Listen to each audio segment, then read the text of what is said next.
Bonjour et bienvenue. Vous écoutez Marqueur, votre podcast 100% PME et marketing durable. Pourquoi ? Parce que le marketing durable, c'est le marqueur de la bonne santé de votre PME. Je m'appelle Diane Cantan et je vous propose à chaque épisode de partir avec moi à la découverte du marketing durable. 10 minutes pour avancer, ensemble, sur un sujet essentiel à la performance de votre entreprise, mettant en avant la relation client et étant au cœur des enjeux de RSE. Parce que gérer des projets marketing avec le cœur nous emmène plus loin dans la formulation d'une offre qui fait sens, aussi bien pour vos clients que pour vos collaborateurs. Si vous ne faites pas partie des 12 000 participants qui ont franchi les portes du Salon ProDurable édition 2023, la communauté des acteurs de l'économie durable, eh bien je profite de cet épisode pour vous faire un récap rapide de mes impressions et retours sur quelques conférences auxquelles j'ai assisté. 2023 était la 16e édition, placée sous le thème de la culture. La bascule de notre société sera culturelle. Alors, il y a ceux qui y allaient pour la première fois et d'autres, sûrement comme moi, des fidèles de longue date, en tout cas depuis 2017 pour ma part. Je me souviens de ma première présence lorsque j'étais responsable MarketCom. Le DG m'avait confié une casquette supplémentaire en tant qu'ambassadrice RSE pour représenter la filiale auprès du groupe dans lequel je travaillais. La RSE n'était donc pas mon sujet principal, mais j'ai eu la conviction à l'époque que c'était une démarche et une façon de penser naturelle pour moi. Je me suis donc formée sur le sujet, à mes heures perdues personnelles, entre le travail et la gestion de 2 enfants en bas âge, et j'ai décidé de poser une journée de congé pour participer à cette 10e édition en 2017. Et je ne l'ai vraiment pas regretté. J'ai été impressionnée par la qualité des intervenants choisis sur les différentes tables rondes et ateliers. À l'époque, en mars, 90 conférences et 4000 participants.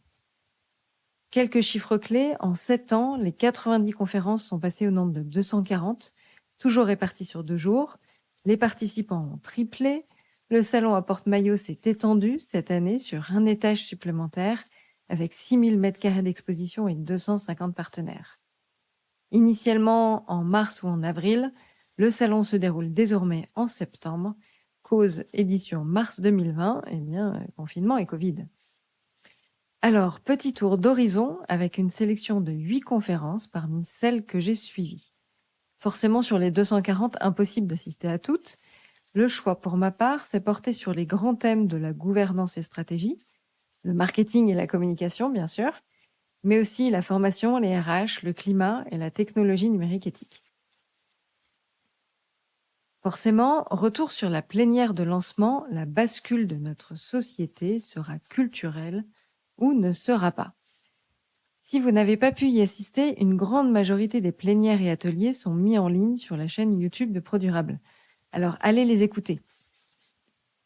Cette plénière de lancement, il y avait les conférenciers Cyril Dion, écrivain et réalisateur, les films Demain et Animal, Lucie Schmitt, vice-présidente La Fabrique écologique, Pierre Charbonnier, chargé de recherche CNRS, Sciences Po, Franck Amalric, sponsor domaine d'excellence entreprise et finances durables, Square Management, Pascal Vitantonio, directeur de la stratégie du développement, ALD Automotive LeasePlan. J'ai vraiment apprécié l'intro de Cyril Dion que je vous propose d'écouter. Donc on m'a proposé d'introduire cette table ronde en se posant la question de, finalement, qu'est-ce que c'est que cette bascule culturelle ? Et il me semble intéressant de se poser cette question de 2 façons différentes. La première, c'est de se demander de quelle bascule parlons-nous ? Vers quoi avons-nous besoin de basculer et à partir de quelle situation ? Et là encore, malgré la gravité de la situation, malgré les signes tangibles et de plus en plus tangibles du dérèglement climatique, et des signes moins tangibles mais tout aussi criants de l'effondrement de la biodiversité, on voit que ce constat sur le réel n'est pas totalement partagé. Je ne sais pas si vous avez suivi cette évolution, mais entre 2021 et 2022, le nombre de climato-sceptiques a augmenté de plus 5% en France. On serait aujourd'hui à 37% de Français qui sont plus ou moins climato-sceptiques. C'est-à-dire que dans ces 37%, il y en a 29% qui pensent que le changement climatique existe, mais qu'il n'est pas d'origine humaine, donc pas anthropique. et 8% qui pensent qu'il n'existe pas du tout. Pourtant, ce que les scientifiques nous annoncent depuis des décennies maintenant est en train d'advenir. La température s'est déjà réchauffée entre 1,1 et 1,2 degrés à l'échelle de la planète, 1,7 degrés en France, et on en voit déjà les manifestations tangibles. Si on continue sur cette trajectoire-là, à la fin du siècle, on devrait... Donc la trajectoire dans laquelle nous sommes aujourd'hui, c'est une trajectoire dans laquelle un certain nombre d'États ont pris des engagements. Donc même si tous ces engagements sont tenus, d'ici à la fin du siècle, on serait à un réchauffement d'environ 2,7 degrés. À 2,7 degrés, c'est 2 milliards de personnes sur cette planète qui sont soumises à des chaleurs potentiellement mortelles. C'est 3,5 milliards de personnes qui pourraient se retrouver sur des territoires devenus partiellement inhabitables. 2,7 degrés, c'est potentiellement 30% de rendement agricole en moins. C'est la promesse d'un certain nombre de déficits de ressources naturelles et notamment d'eau. C'est l'augmentation d'un certain nombre de conflits entre les États. Donc c'est aller vers un monde qui se déstabilise de façon extraordinairement préoccupante. Parallèlement à cette situation-là, comme vous le savez, on a perdu de l'ordre de 70% des populations de mammifères vertébrés depuis les années 70, 30% des oiseaux depuis une quinzaine d'années, 75% des insectes volants depuis 30 ans en Europe.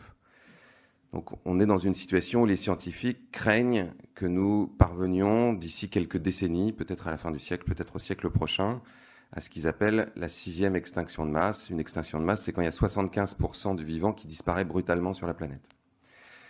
Inutile de dire que si 75% du vivant disparaissait, il y a de très fortes chances que nous fassions partie de la charrette, ou au moins que nous nous retrouvions dans une situation où vivre sur cette planète devient beaucoup, beaucoup plus hostile et beaucoup moins agréable. On pourrait considérer que ces deux grandes problématiques, ce qu'on pourrait appeler le péril écologique, est un problème technique. Et il y a de plus en plus de gens qui se découvrent écologistes, qui abordent les choses par cet angle-là, en se disant, bon, ben voilà, le climat se réchauffe parce qu'on envoie trop de gaz à effet de serre dans l'atmosphère, donc, d'une certaine manière, il faut simplement décarboner notre société et tout ira bien, et on pourra continuer à avoir de la croissance, mais de la croissance verte, de la croissance durable, etc. Il y a un danger assez éminent à penser de cette façon-là, qui est que on pourrait totalement décarboner la société en continuant à détruire les écosystèmes allègrement et en croyant résoudre un problème, en créer un autre tout aussi important. Pour discuter avec des scientifiques un peu partout dans le monde, les biologistes qui étudient de près la disparition des espèces me disaient nous, c'est ça qui nous empêche de dormir. Alors que la question du changement climatique est incroyablement grave, mais celle-ci est peut-être encore plus préoccupante. Alors, sans faire de hiérarchie des urgences, il est indispensable aujourd'hui d'essayer d'aborder la question dans son ensemble et de ne pas, encore une fois, mettre un pansement à un endroit tout en laissant le problème prospérer à un autre. Ce qui nous amène, d'une certaine manière, à cette question de la culture. C'est-à-dire que ces deux problèmes, enfin ces deux situations face à la biodiversité et au climat, racontent pour moi quelque chose qui est éminemment culturel. Raconte que nous sommes au bout d'un modèle. Un modèle qui a été porté par une culture, une vision du monde, une représentation du monde, qui a considéré que ce qu'on pourrait appeler la nature, et ce qui est intéressant, c'est que souvent on définit la culture comme tout ce qui n'est pas la nature, que la nature, le monde vivant, est un champ de ressources que nous pouvons exploiter autant que nous voulons pour faire marcher la croissance économique, pour créer de la richesse que nous allons ensuite pouvoir nous répartir, et que cette richesse est d'une certaine manière l'indicateur ultime de la bonne santé de notre société. Il semble que ce modèle et que cette vision du monde soit arrivée à son terme et qu'elle se heurte aujourd'hui à des limites géophysiques, biologiques de nos écosystèmes, qui ont été définies par un certain nombre de scientifiques, et il y a notamment une grille de lecture qui est relativement connu et de plus en plus populaire qui a été proposé par le Stockholm Resilience Center et Johan Rockström, qui s'appelle les limites planétaires, donc les 9 limites que l'humanité ne devrait pas dépasser si on veut faire en sorte que cette planète reste habitable. Il me semble, et nous allons pouvoir discuter de cette assertion, que le péril écologique est la manifestation du fait que nous sommes en train de dépasser ces limites planétaires et donc que cette représentation du monde, d'une certaine manière, est intenable, devient intenable. La question serait donc, quelle nouvelle représentation du monde le serait ? Et donc je lance une proposition, mais ce qui me semble particulièrement bien définir ce basculement entre la culture actuelle et la culture vers laquelle nous pourrions aller, c'est de passer de cette phrase de Descartes qui dit que l'être humain devrait être comme maître et possesseur de la nature, à cette phrase de Baptiste Morisot qui dit « Nous sommes des vivants parmi les vivants ». Considérer que nous sommes des vivants parmi les vivants nous conduirait à réinventer totalement à la fois nos relations les uns avec les autres, mais nos relations avec toutes les autres espèces qui peuplent cette planète, en les considérant comme des habitants de plein droit, et donc en engageant des dialogues avec eux, en engageant même peut-être, comme le dit Morisot, des relations diplomatiques pour partager l'espace, mais aussi nous plongerait dans une relation d'interdépendance, enfin, nous ferait prendre conscience de cette relation d'interdépendance puisqu'elle existe déjà, et donc nous conduirait à nous dire que si nous détruisons les écosystèmes, si nous érodons le vivant comme nous continuons à le faire, c'est d'une certaine manière notre propre existence que nous mettons en péril. C'est grâce au monde vivant que nous pouvons respirer, que nous pouvons boire, que nous pouvons manger. Or, aujourd'hui, dans notre représentation du monde et dans notre récit du monde, nous considérons le vivant comme un champ de ressources, comme je disais, mais aussi comme un certain nombre d'externalités négatives qu'il faut gérer dans un tableau Excel qui, ultimement, vise à augmenter la rentabilité, la profitabilité de nos activités économiques. Ça, cette bascule de l'un à l'autre, c'est d'une certaine façon une transformation du récit collectif que nous avons sur le monde. Et c'est une question qui m'intéresse particulièrement, cette notion des récits, puisqu'il me semble que ce sont autour de grands récits que l'humanité s'organise et que nos structures politiques, économiques, sociales se développent. La romancière Nancy Houston dit « Raconter des histoires, pour les êtres humains, c'est notre façon d'être au monde ». D'une certaine manière, on regarde tous le réel à travers une petite fenêtre.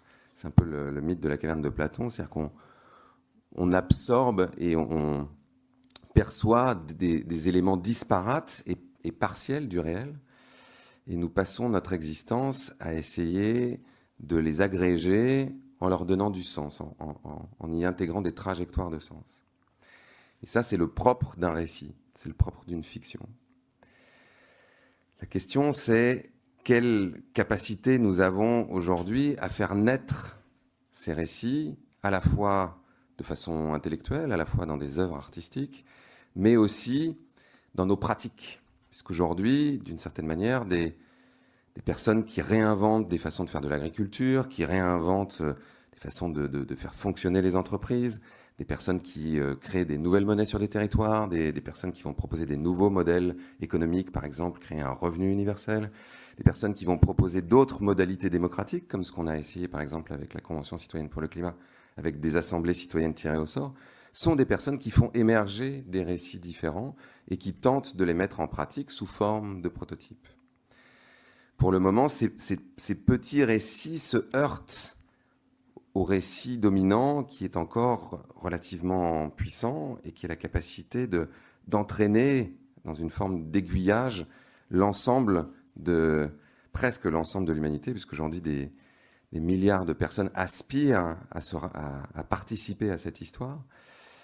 Et donc, il me paraît passionnant que ce matin, nous nous penchions sur cette question de, à la fois l'émergence de ces récits nouveaux, à quoi ils ressemblent, mais aussi quelles sont les modalités qui vont leur permettre de se répandre et potentiellement de devenir dominants.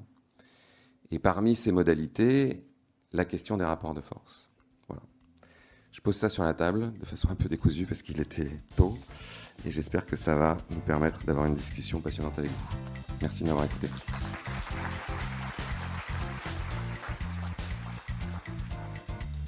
J'espère que cette intro vous donne à réfléchir. Les récits collectifs doivent évoluer. Nous avons tous notre rôle à jouer. Je vous invite vraiment à continuer d'écouter cette conférence. Atelier Comment mobiliser les directions dans la transformation des business models. Avec Virginie Laregina, secrétaire générale Before Bank, François Schell, consultant climat BL Evolution, Antoine Doussin, directeur adjoint RSE Climat Biodiversité Groupe La Poste, et Sylvain Boucheran, CEO BL Evolution. Retour sur leurs propos. On ne change que de l'intérieur et il faut prendre le temps d'expliquer à tous les collaborateurs les enjeux. Soit on garde la vision d'une prise de risque et on réfléchit de façon négative, soit on pense positif et on y voit les opportunités qui peuvent être prises. Sylvain Boucheran a expliqué 4 approches efficientes pour mobiliser les directions dans la transformation des business models. En 1, l'approche par les risques, en intégrant toutes les BU et les directions, que chacun réalise ses différentes éventualités. En 2, fixer des objectifs annuels avec une trajectoire 2050, s'y tenir chaque année avec le suivi des résultats dans une optique d'amélioration continue. En 3, l'alignement des intérêts, s'assurer que les discours soient en adéquation avec les actions opérationnelles. Et enfin, en 4, la posture du dirigeant, la transition écologique doit prendre une place centrale dans la vision de l'entreprise et les choix de l'ensemble des BU et des directions. Les membres du CODIR COMEX doivent donc être eux-mêmes convaincus de la valeur ajoutée de la RSE, des nécessaires transformations des business models afin d'envisager l'avenir sereinement. Et cette prise de hauteur, cette prise de conscience d'impliquer la RSE dans chacune des BU de l'entreprise, elle est nécessaire. Quand je repense à certaines entreprises leaders qui ont disparu parce qu'elles n'avaient pas pris à l'époque le virage du digital, je pense notamment à Kodak, qui était créé en 1888, leader incontesté des produits de photo argentique. Bon, désolée, j'ai toujours du mal à le croire, parce que cette marque a bercé toute mon enfance. Mon père étant fan de photos, j'en ai vu passer des pellicules Kodak entre mes mains. Et en plus, certains collaborateurs à l'époque avaient créé l'appareil photo numérique, mais l'équipe dirigeante avait estimé que cela nuirait à l'entreprise, car cela viendrait cannibaliser leur business model. Résultat, l'entreprise a fait faillite en 2012. Alors, même s'ils sont maintenant en train de revenir, c'est un peu compliqué. Je me dis qu'il y aura peut-être des leaders de certains marchés qui disparaîtront parce qu'ils n'auront pas pris le virage du durable et de l'entreprise éthique et responsable. Conférence PME, découvrez des solutions concrètes pour prévenir les risques climatiques. Avec Lorraine Moirot, manager de Goodwill Management, Jean-Baptiste Popo, responsable du service d'analyse des risques à la Maïf ACE. Les entreprises sont déjà ou seront confrontées de plus en plus au dérèglement climatique, y compris en France. Alors que les grandes entreprises anticipent ces risques et s'y préparent, eh bien les PME, quant à elles, ne s'estiment pas prêtes à en affronter les effets. Et pourtant, cela risque d'interférer avec leur activité. Problématique avec la chaîne d'approvisionnement, s'il y a perturbation des circuits logistiques ou des matières premières non fournies. Baisse de rentabilité et de productivité si les locaux sont touchés ou si les salariés ne peuvent plus y travailler. Sans oublier les modifications des clients et financeurs qui vont influer sur le business model. Alors, quand on parle de risques climatiques, ils se distinguent de 2 façons. Les risques physiques, d'une part, changement de température, inondations, feux de forêt, sécheresse, retrait ou gonflement des sols argileux et la grêle. Et d'autre part, les risques de transition, qui sont liés à la mise en place d'un modèle économique bas carbone, tels que les risques réglementaires, la dévalorisation des actifs, les risques liés à l'adoption de nouvelles technologies et les modifications des comportements. L'étude réalisée par Goodwill Management, la Maïf et Baker Tilly précise notamment la vulnérabilité des entreprises en prenant en compte le niveau de risque à l'exposition de l'aléa face à la sensibilité de l'entreprise. Les risques sont évalués en nombre de jours par an, aujourd'hui, mais également d'ici les années à venir. Certes, cette conférence sortait un peu du marketing, du cadre du marketing pur.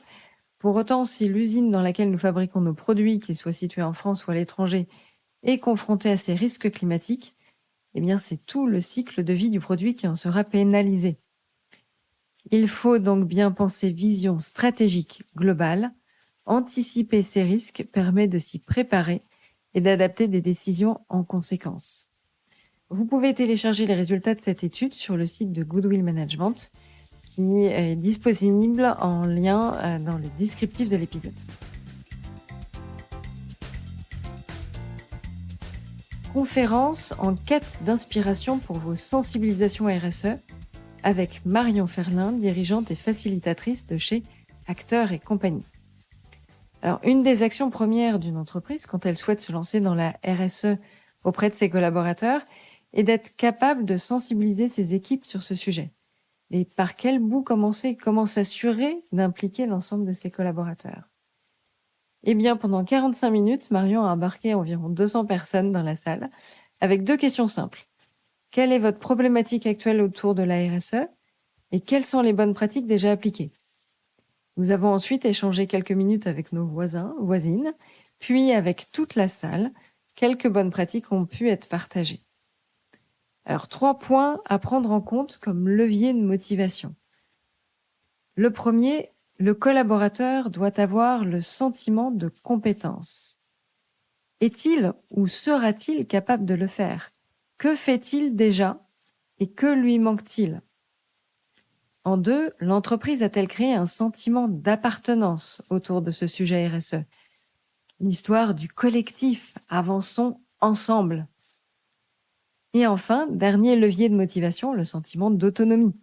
Est-ce que le collaborateur a toutes les clés pour avancer sur ce sujet de RSE en toute autonomie? Acteurs et compagnie proposent, avec des comédiens, d'animer en variant les techniques et selon l'assemblée pour réussir cette sensibilisation. Bref, atelier très intéressant. Vous aurez l'occasion d'écouter Marion dans un prochain épisode de Marqueur. Atelier la RSE, vecteur d'engagement et de sens au service de la marque employeur. Animé par Sarah Lietz, consultante planning stratégique et intelligence collective, CIDIES, avec Caroline Renoux, fondatrice et dirigeante Birdéo, et Bérangère Assaillante, directrice RSE, innovation, IRP de chez But. La marque employeur est le marketing pour les RH. Au lieu de parler du client, eh bien, je parle de mon collaborateur. Comment l'attirer et le recruter? Comment le fidéliser à l'ère du télétravail et de la quête de sens dans son job? Alors oui, évidemment, le sens dans le travail quotidien est important et les ESS, les entreprises solidaires et sociales, attirent de plus en plus de candidats. Mais les intervenantes ont quand même insisté sur le fait qu'une entreprise à mission ne suffit pas. Le salaire reste toujours le critère le plus important dans un job. Mais viennent ensuite les critères des conditions de travail, incluant le télétravail, nombre de jours autorisés par semaine, la localisation de l'entreprise, est-ce loin du domicile, combien de temps de trajet, la gestion des carrières avec les formations proposées, la culture de l'entreprise, incluant le bien-être, la diversité, que met en place l'entreprise pour faire en sorte que son collaborateur soit heureux, la gestion des risques psychosociaux, etc. Bien sûr, l'ensemble de l'entreprise doit être concerné sur ces sujets, pas uniquement le département des RH ou le service RSE, mais les dirigeants, cela va de soi, ainsi que tous les managers. C'est une question évidente de respect et d'attention portée aux collaborateurs tout au long de sa vie au sein de l'entreprise. Animation Pitch, organisée par l'agence Mieux, avec son fondateur Thomas Parouti sur le grand quiz du greenwashing. L'agence s'est amusée, en fond de décor du fameux Burger Quiz d'Alain Chabat, à nous montrer différentes campagnes publicitaires afin de déterminer si elles étaient réelles ou fausses. Il est toujours surprenant de voir que certaines agences de communication laissent encore passer des messages mettant en avant l'attention portée à l'environnement et à la planète, alors qu'ils sont tombés direct dans les travers d'une communication de greenwashing. Alors, je vous en explique deux. L'exemple avec cette campagne d'IKKS, la marinière qui nettoie les océans. D'où la fabrication d'un vêtement permet de nettoyer les océans. Gros bug de langage et de slogan. Ou alors cette campagne de McDo en 2021 qui mettait en avant la fin des jouets en plastique. C'est fantastique. Ok, mais c'était juste de l'anticipation à la loi économie circulaire qui entrait en application au 1er janvier 2022. Donc là, cela fait écho complètement à la conférence que j'avais suivie sur les risques de transition, citée précédemment avec l'aspect réglementaire. Ils ont juste anticipé, McDo. Alors, résumé transmis par l'agence Mieux pour mieux identifier des campagnes de greenwashing.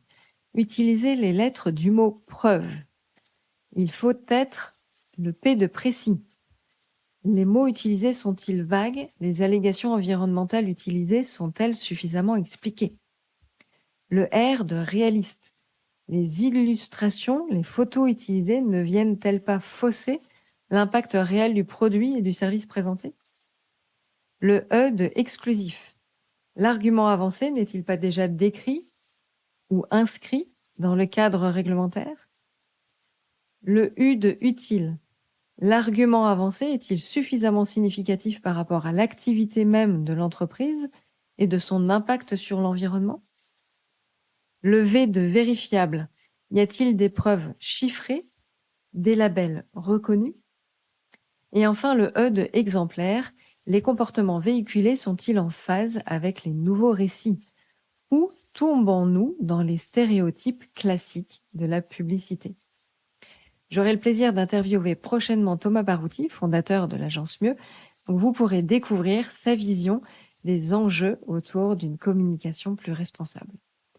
Je vous invite également à regarder la conférence animée par l'agence Imagine la communication 2030 afin de découvrir la déclinaison en communication des 4 grands principes de l'ADEME sur l'évolution de notre société, soit en mode génération frugale, coopération territoriale, technologie verte ou alors pari réparateur.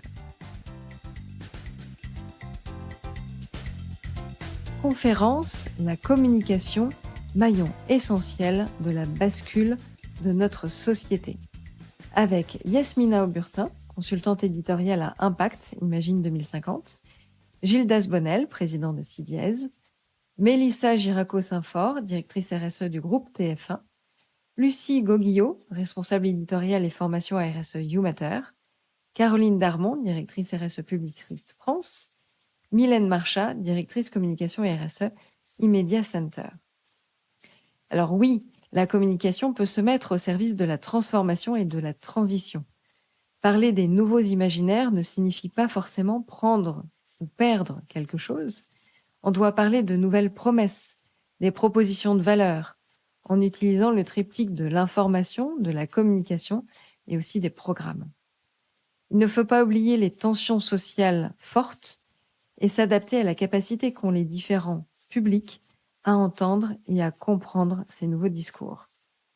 Alors, la directrice RSE du groupe TF1 expliquait par exemple que les émissions et les séries télévisées évoluent déjà au profit de messages serviciels et comportementaux. Les dialogues des personnages et des acteurs vont évoluer, des nouveaux métiers seront présentés, valorisés. On verra peut-être moins de personnes faire du shopping de façon compulsive et d'autres consommer davantage de produits locaux, etc.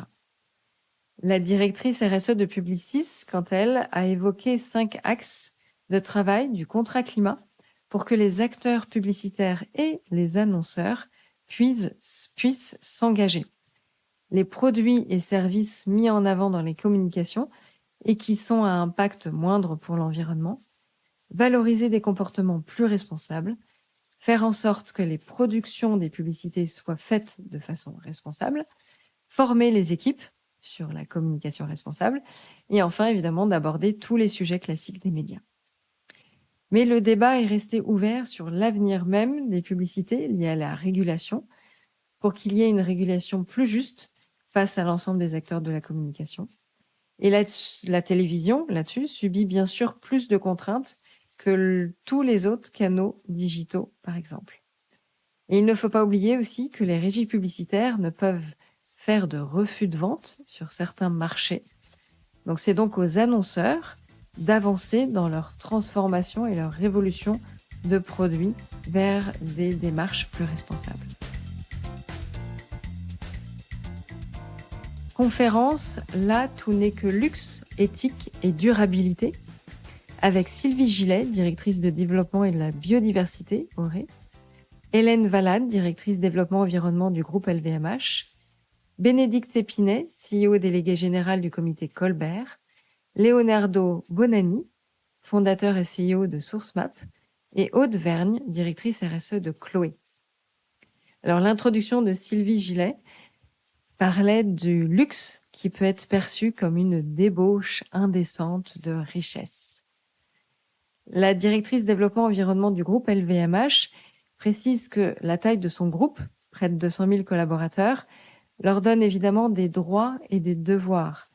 Leurs activités sont au cœur de l'artisanat et du savoir-faire, mais aussi dans la valorisation des territoires pour inscrire ces métiers dans la durée. Chaque action est pensée réutilisation, et c'est l'avantage du groupe aussi complet. Les chutes de cuir permettent de réaliser des objets de décoration servant dans les hôtels. Les déchets de raisin pour le vin sont utilisés dans les cosmétiques. Les produits sont de qualité et durent plus longtemps. Le champagne Ruinart a réussi à casser les codes de l'emballage en créant une file pellicule sur mesure qui permet de réduire de 60% les matières utilisées. Dans chaque maison sont proposés des services de réparation. Il y en a environ 100 000 pièces réparées chaque année. Les tissus de haute couture non utilisés sont proposés aux jeunes designers. Il y a des exemples par dizaines qu'elle pouvait citer.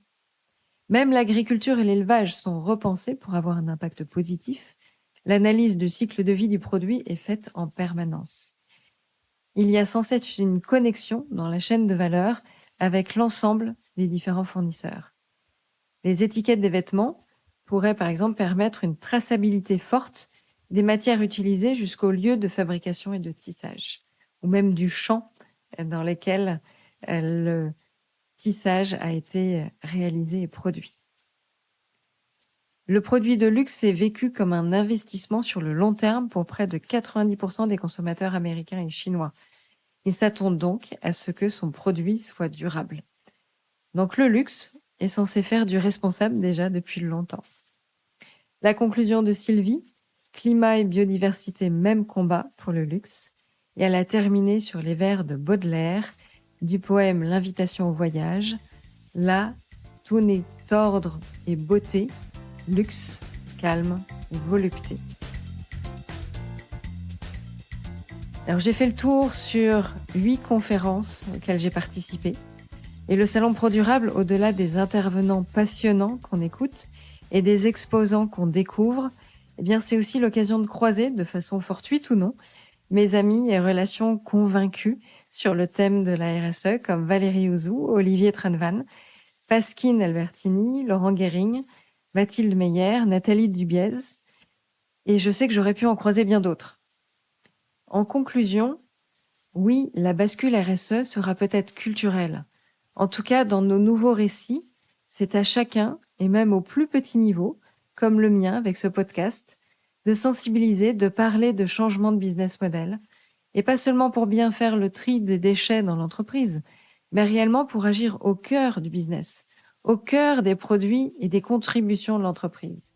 C'est bien là où il y a un rôle, il y a un vrai rôle autour du marketing.